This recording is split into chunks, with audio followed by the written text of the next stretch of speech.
Folks, something is wrong in America, no doubt about it. There's a new religion appearing. Many of you call it the New Age religion, and it appears to be the exact opposite of the Old Age religion, meaning the religion of the Jews and the Christians. It's not really that different. I've studied it. I've talked to people who practice it. They claim it's not a religion, but it is. Christ has ceased to become a man, the Son of God, the actual manifestation of God in the flesh on earth, and has become the consciousness, the Christ consciousness. And anyone can be Christ if they have this Christ consciousness in the New Age religion. Now, these are the two religions, the Christian religion and the Jewish religion, that set the United States on its course, because these religions taught that mankind had some basic human rights. They held that the family was the basic unit in all of the world. They believed in the right to private property.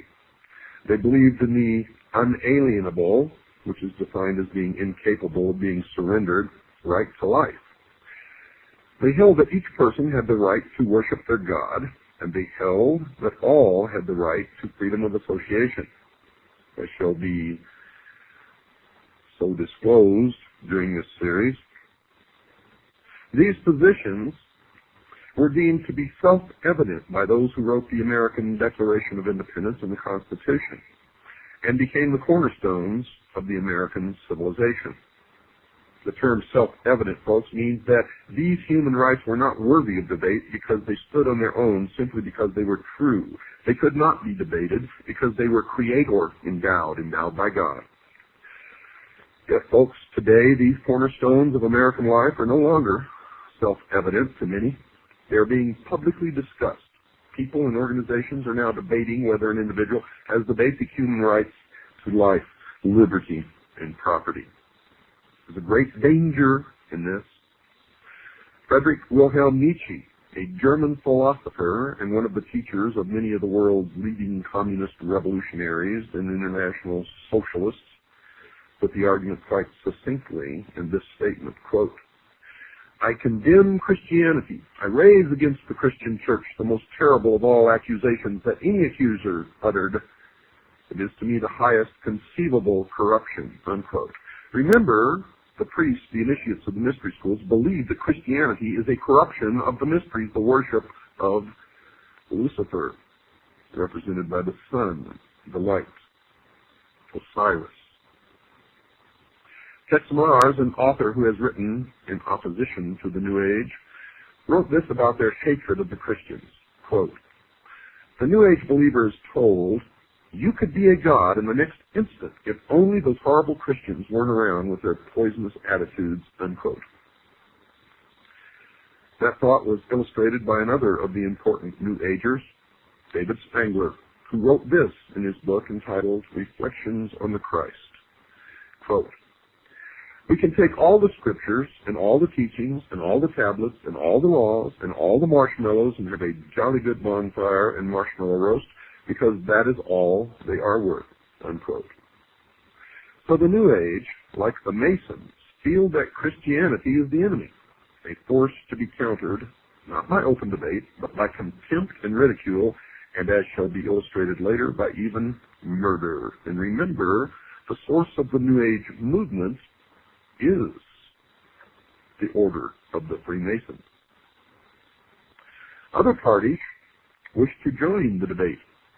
In 1911, the Socialist Party of Great Britain published a pamphlet entitled Socialism in Religion, in which they placed their position about religion into the arena. Quote, "It is therefore a profound truth that socialism is the natural enemy of religion. A Christian socialist is in fact an anti-socialist. Christianity is the antithesis of socialism," unquote. So the socialist, the New Ager, and the Mason have declared war on the Christians. And, as in every war, the enemy must be defeated even by bloodshed if necessary. This war has deep roots in history, and I will cover those roots so that you will understand it perfectly where this came from. This war is no different. Bloodshed is anticipated by all parties in the battle. Betty Lafferty and Bud Hollowell, two New Agers, started the discussion about how their religion sanctions the use of violence against the Christian community. They wrote the following in their book entitled The Eternal Dance, quote, "This is a time of opportunity for those who will take it," apparently meaning the New Agers, the initiates of the mystery religions, socialists.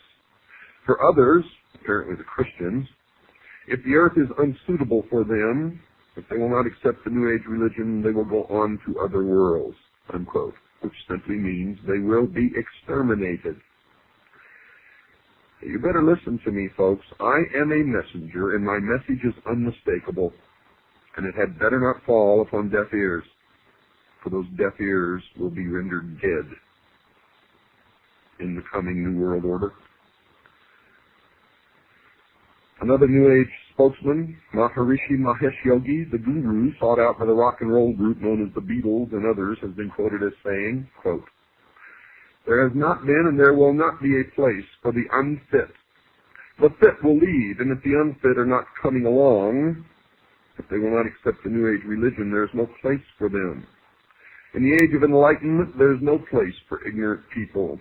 Non-existence of the unfit has been the law of nature," unquote. Another example of New Age thinking on this vital issue came from a pamphlet available in a bookstore selling New Age material.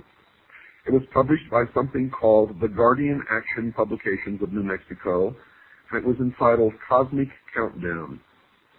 This pamphlet alleged that it had received these thoughts from something called higher intelligence, and it directed its attention to the hunger disease problem in the third world, and the pamphlet simply stated, quote, "The world should be forewarned to be on the lookout for diseases which have been suppressed for years, suddenly rearing their ugly heads and decimating populations already on the verge of starvation in the third world nations. Although these peoples will eventually be replaced by the new root race about to make its appearance in a newly cleansed world, nevertheless, for the moment, this is a tragedy," unquote.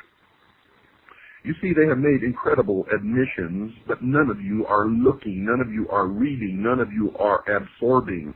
In fact, most of you are so stupid that you think that the only thing you should read is what you personally believe in or agree with. How can you exist in this world ignorant of the opinions and the writings and the thoughts of everyone else, including your enemies? The words reveal an incredible scenario. You see, these people in the third world nations are going to be entirely replaced by what they call, quote, "a new root race," unquote. That eventuality will not be a tragedy. The tragedy is that these people are dying now due to starvation and disease, but when they die later or they're all gone and they're replaced by the new root race, that won't be a tragedy. The concept that a new race of people will inhabit the world in the New Age millennium has been expressed by other believers in the religion. Ruth Montgomery, previously mentioned, has written about that change. Quote, "Those who survive the shift will be a different type of people from those in physical form today, freed from strife and hatred, longing to be of service to the whole of mankind. The souls who helped to bring on the chaos of the present century, apparently the Christians and the Jews, will have passed into spirit to retake their attitudes," unquote. To show that the New Agers are talking about the physical death of the enemy, one must only search the writings of other New Agers. Another believer to write on the subject of the destruction of those who will not accept the new religion was Ruth Montgomery, and she has been quoted as saying in a transcribed interview carried by a magazine called Magical Blend, quote, "Millions will survive and millions won't. Those who won't will go into the spirit state because there is truly no death," unquote.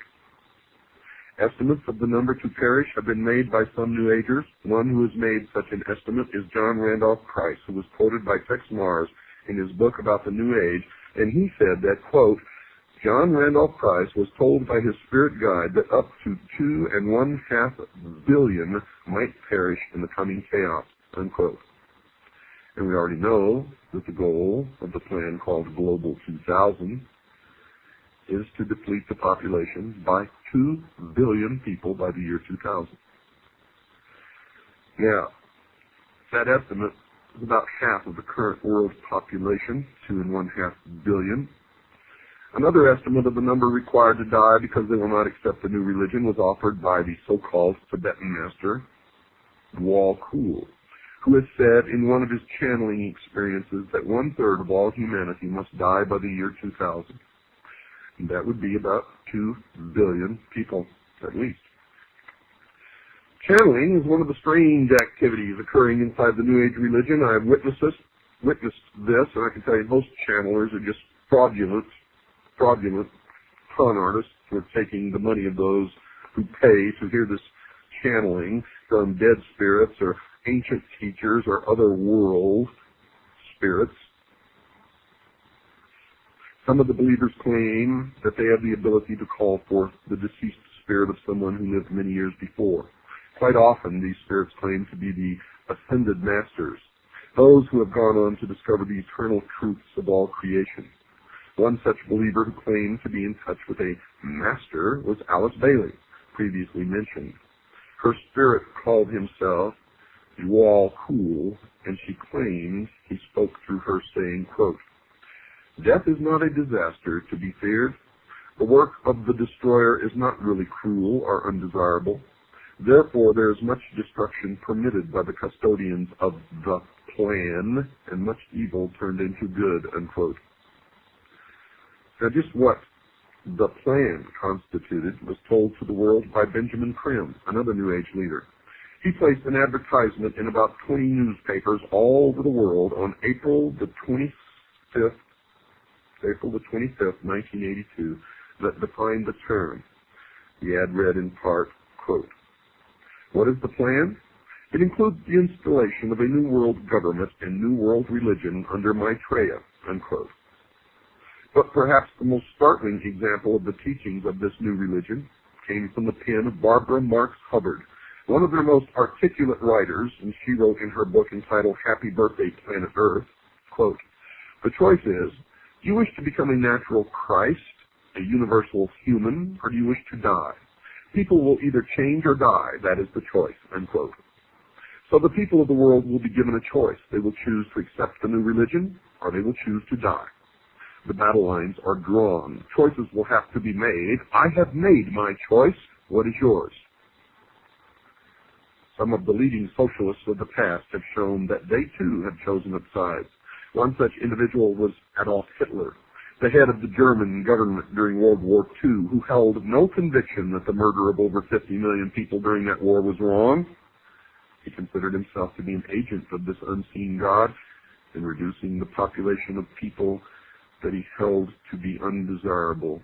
He wrote, quote, "I have the right to exterminate millions of individuals of inferior races which multiply like vermin," unquote. And he did what he considered acceptable inside his religion. Those who did not believe in his new religion had no choice, and they perished. The evidence that Adolf Hitler was a New Ager will be presented later in this series. Another of the leading spokesmen for the socialist position was George Bernard Shaw, a well-known writer during his day. He wrote a book entitled The Intelligent Woman's Guide to Socialism, in which he stated, quote, "I also made it quite clear that socialism means equality of income or nothing, and under socialism you would not be allowed to be poor." You would be forcibly fed, clothed, lodged, taught, and employed whether you like it or not, whether you're useful or not, even if it were discovered that you had not the character and industry enough to be worth all this trouble. You might be executed in a kindly manner, but whilst you were permitted to live, you would have to live well, unquote.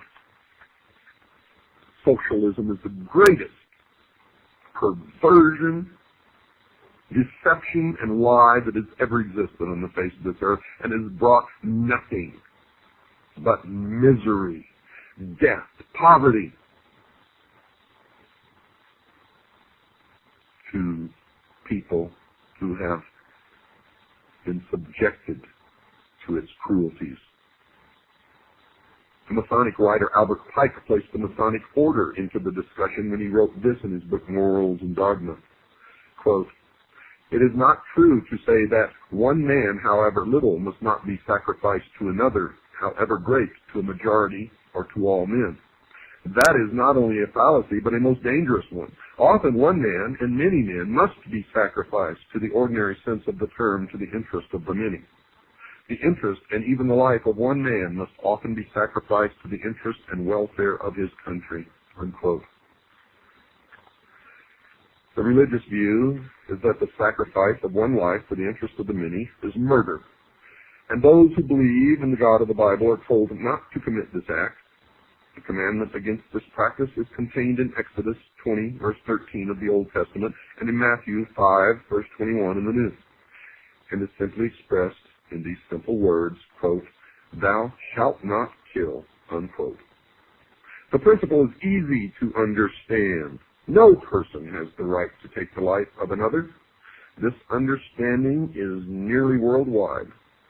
There are, of course, cultures that have determined that human sacrifice, cannibalism, and murder are acceptable forms of behavior, but these are rare in the history of man. But here we are being exposed to a whole new religious view, one growing daily in size and stature that openly advocates the wholesale slaughter of entire races of people. Adam Weishaupt, the founder of the barbarian branch of the Illuminati, has also endorsed this new conviction that murder was not improper by including it in the initiation ceremony into the order. He has his initiator tell the initiate, quote, "Behold our secret. If in order to destroy all Christianity, all religion, we have pretended to have the sole true religion, remember that the end justifies the means, and that the wise ought to take all the means to do good which the wicked take to do evil." Unquote. The initiate was told that he may use whatever means, murder included, to achieve the goals of the association that he was joining, and that the major goal of the Illuminati was the destruction of all religion, including Christianity. That meant that if Christians physically stood in the way, they would be removed by simply murdering them. Weishaupt even went so far as to say that anyone not willing to take the life of another was unfit to join the Illuminati. He wrote the following in a letter to a fellow member in 1778, quote, "No man is fit for our order who is not ready to go to every length," unquote. Weishaupt wrote that again, this time using different words. Quote, "This can be done in no other way but by secret associations, which will, by degrees, and in silence, possess themselves of the government of the states and make use of those means for this purpose, which the wicked use for attaining base ends," unquote. Now, Weishaupt, folks, was aware of the enormous power of government, and he desired its power for his members. He committed his organization to its infiltration. Then he committed it to unspeakable purposes, anything that would further the goal of the Illuminati. He even went on to grant permission to his members to distort the truth by lying if it would further their goals. He wrote this, quote, "There must not a single purpose ever come in sight that may betray our aims against religion and the state. One must speak sometimes one way and sometimes another, but so as never to contradict ourselves, and so that with respect to our true way of thinking, we may be impenetrable," unquote. And you wonder why politicians continually lie, continually break their promises, and no matter who you elect, Republican or Democrat, it doesn't make any difference. Perhaps a perfect example of an oath that these initiates take somewhere along the road to the pinnacle inside the secret society was given in a book written by George Orwell, entitled 1984. Mr. Orwell has an initiate into a secret society called the Brotherhood in his story asked these questions. Quote, "Are you prepared to give your life? Are you prepared to commit murder? Are you prepared to commit acts of sabotage which may cause the death of hundreds of innocent people? Are you prepared to betray your country to foreign powers? Are you prepared to cheat, to forge, to blackmail, to corrupt the minds of children, to distribute habit-forming drugs, to encourage prostitution, to disseminate venereal diseases, to do anything which is likely to cause demoralization and weaken the power of the people? Are you prepared to commit suicide if and when we order you to do so?" This, folks, is an example of the philosophy that the ends justify the means. The initiate should do as he was required as long as the act benefited the brotherhood. There is no morality under such an oath. So murder of the unfit, those unwilling to adopt the new religion, will be acceptable, and those who do the annihilating are to feel no remorse. In the view of the New Age religion, the murderers have served mankind well. But this callous disregard for the right to life of every human on the face of the earth has been predicted before in the New Testament. John was moved to write in John chapter 6, verse 12, quote, "Yea, the time cometh, that whosoever killeth you will think that he doeth God's service," unquote. The New World Order, ladies and gentlemen, will sail in on a sea of blood. Don't forget, folks, Monday, March 15th, 8 p.m. to 11, Lafayette Hotel, 2223 El Cajon Boulevard in San Diego.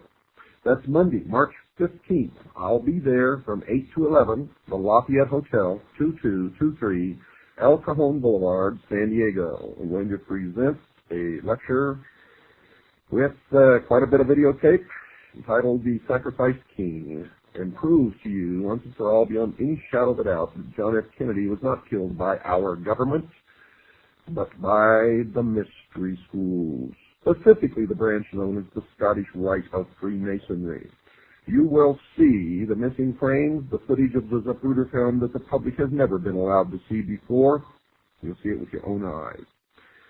You're going to see and hear things that are going to stretch the bounds of credibility, stretch your imagination, but it will all become clear to you. You will have no doubts when you walk out at the end exactly who killed Kennedy and why.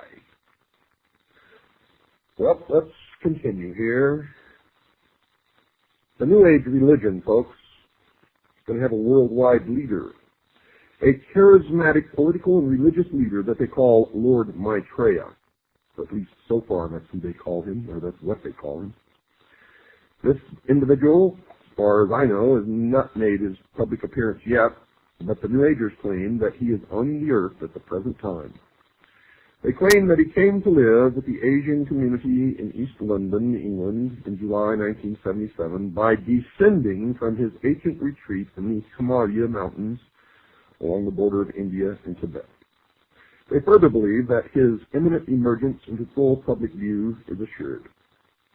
They also claim that this individual is the one that the Christians call Christ, the Jews call the Messiah, the Buddhists call the fifth Buddha, the Hindus call Krishna, and the Muslims call the Imam Mahdi. In other words, all of the major religions of the world are awaiting the arrival of this one individual.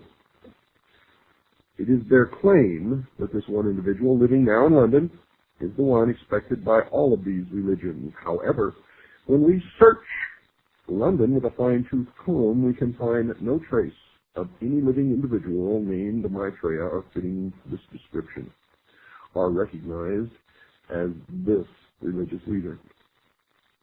Isn't that strange? And they say that he is on the earth now, patiently waiting for the appointed time to reveal his existence to the peoples of the world.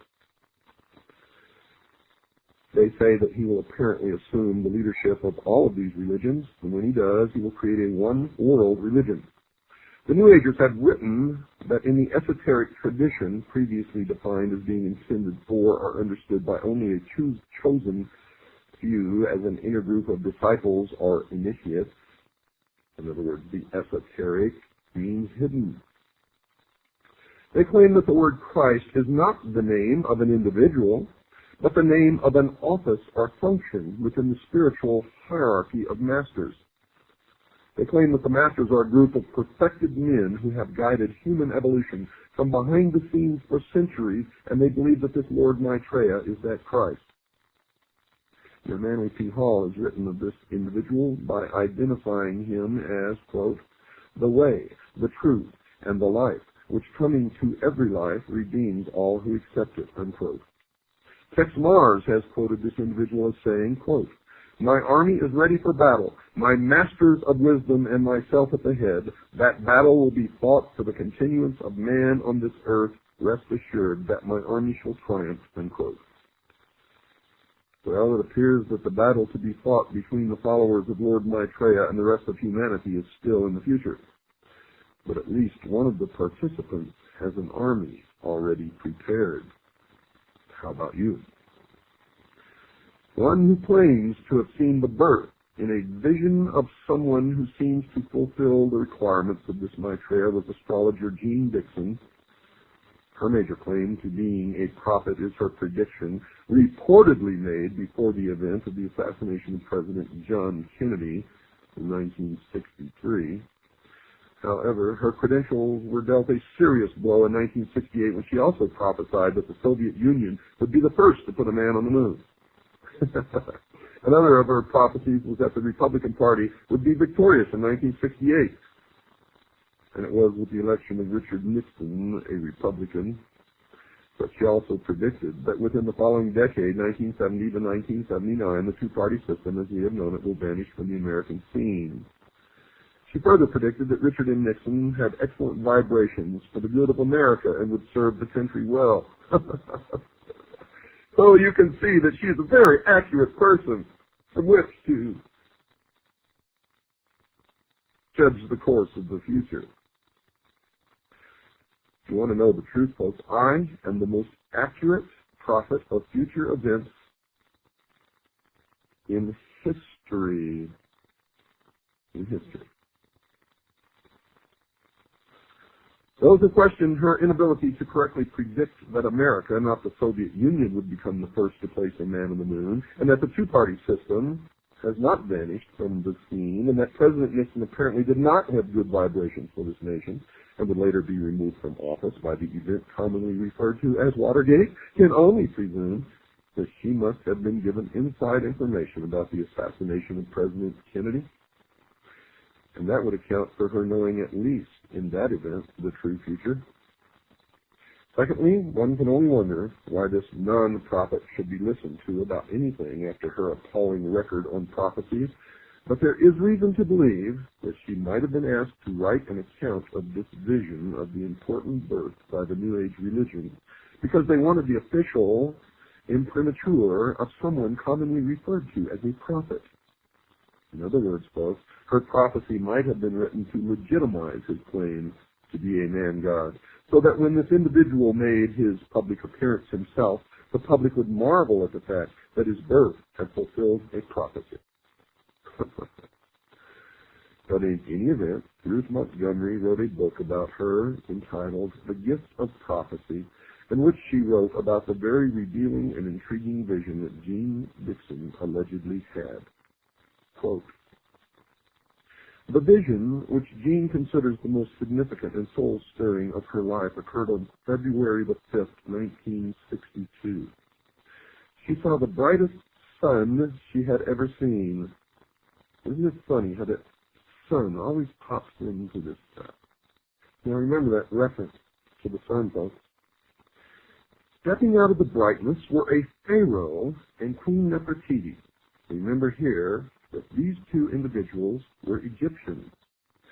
And this will become significant later on. In fact, it's already significant if you've been listening to this show. The couple thrust forth a baby as if offering it to the entire world. Now, another interpretation, because they sprang from the sun, could be that this is Osiris and Isis and the child is Horus. And that is exactly the esoteric, real interpretation, although Jeannie Dixon never said this. Jean looked at the baby and then said, according to the author, quote, I knew here is the beginning of wisdom, unquote. Remember what I told you? Osiris is the doctrine, Isis is the church, the child Horus is the body of illumined initiates. So what Ruth Montgomery wrote can be summarized as follows. A sun deity gives the world a child from Egypt who possesses enormous wisdom, and this event allegedly took place on February the 5th, 1962. The interpretation of these symbols have already been discussed and will continue to be discussed during this series, and the significance will be plain to all. Jean then says, quote, a child born somewhere in the Middle East shortly after 7 a.m. Eastern Standard Time on February the 5th, 1962, will revolutionize the world. Before the close of the century, he will bring together all mankind in one all-embracing faith. Mankind will begin to feel the great force of this man in the early 1980s, and during the subsequent 10 years, the world as we know it will be reshaped into one without wars and suffering. His power will grow greatly until 1999, and this year is extremely significant, as will also be discussed, at which time the peoples of this earth will probably discover the full meaning of the vision, unquote. So according to this vision, a child born on February the 5th, 1962, will grow up to bring a one-world religion onto the face of the earth, and his efforts will be successful in 1999. The New York Times newspaper, folks, ran 3 consecutive articles on the conjunction of 5 planets, the sun, the moon, and an invisible body, that astrologers call Ketu, starting on February the 4th, 1962. The first article stated that the various bodies moved into rough alignment in the constellation Capricorn at 7:05 a.m. New York Times. The Capricorn, remember, is the goat. In history, the goat was the goat of Mendes, or the ram. And the newspaper article also says that they would remain in that alignment until 7:17 a.m. New York time Monday. The goat of Mendes, the ram, is also another word, or another name for Lucifer, Satan. However, the article went on to say that most of the people in India became alarmed because most astrologers were making predictions of disasters. There were a few astrologers who were predicting good for the world as a result of this alignment, but few Indians appeared to be paying them much heed. Now couple that with Gene Dixon's prediction that the child was born on February the 5th, 1962, midpoint in this alignment, and what do you get? They're going to great pains to prepare the world for something. Astronomers did not consider the event to be rare, however, and the article went on to report that the same configuration had occurred several times in the past. The last time being in April 1821, and then it occurred twice. The article reported that Dr. Kenneth L. Franklin of the Museum of Natural History, Hayden Planetarium in New York, had commented that year does not seem to be a year of any remembered disasters. He was then quoted as saying, and that year isn't famous for anything, as far as I know. Dr. Franklin also commented on the body the astrologers call Ketu. He speculated that it may be some sort of astrological addition used to make everything come out right.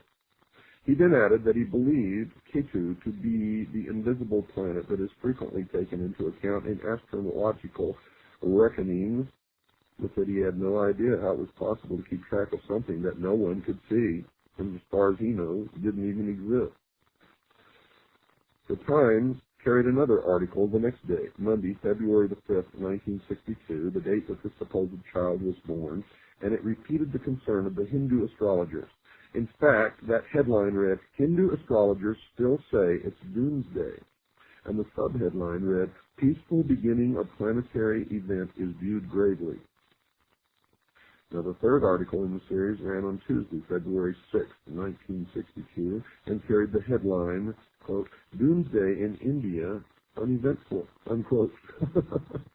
The article reported that the Indian astrologers had predicted a variety of disasters, earthquakes, tidal waves, devastating fires, and warfare, to name but a few, but that none of these events had occurred. Furthermore, the article reported that Hindu priests had claimed that the reason nothing had happened was because their prayers to their God had been answered. But folks, none of these 3 articles mentioned the birth of anyone on these 3 days. Furthermore, none but a few astrologers had believed that something good was going to happen, and that only a few in India had even listened to them. Only Gene Dixon, another astrologer, had seen a vision of something beneficial, in this case, the birth of a baby full of wisdom at about the midpoint of the 3-day affair. One can only wonder if once again she missed the mark and was involved in another error, or if she was intentionally made to set up the world to welcome someone named Lord Maitreya. In any event, these people claim that the Lord Maitreya will appear shortly to the entire world and start everyone off on a road to a one-world religion. Helena Petrovna Blavatsky, in her book entitled The Secret Doctrine, called him, quote, the Dragon of Wisdom, unquote. So it appears that the one call that Jean Disson made that appears to match other comments is her statement that the baby she saw in her vision was full of wisdom. If the baby she claimed to have seen in her vision was Lord Maitreya, then she was right, because others have claimed that Lord Maitreya is full of wisdom. However, there is still reason to believe that she was given inside information by some New Agers who wanted to have this Lord's birth prophesied so that when he did surface, the New Agers could claim that his birth had been a fulfilled prophecy. So the world awaits the visible appearance of Lord Maitreya. Ladies and gentlemen, dear listeners, so that you would realize that I'm not making any of this up, I took last night's program and tonight's program verbatim from the introduction all the way through Chapter 3 of a book entitled The New World Order by my good friend A. Ralph Epperson. Again, the title of the book is The New World Order by A. Ralph Epperson, and you can order that book in any good bookstore. If you can't find it in your area, contact us, and we will make arrangements with Mr. Epperson to be able to furnish that book to you if you would like to purchase it. I also recommend that you purchase my book, Behold a Pale Horse. It's a handbook for what's going to happen in the coming years, especially in this country. And without it, you will be crippled. If you would like to purchase my book, Behold a Pale Horse, if you're a CAGI member, send $25. That includes postage and handling. If you're not a CAGI member, send $30. That includes postage and handling. Also ask for a packet of information on how to join CAGI and all of the other things that we have available for you. And if you stand at Post Office Box 889, Camp Verde, Arizona, 86322. That's P.O. Box 889, Camp Verde, Arizona, 86322. Folks, we are nearing the end of the road of civilization as we know it, unless we wake up.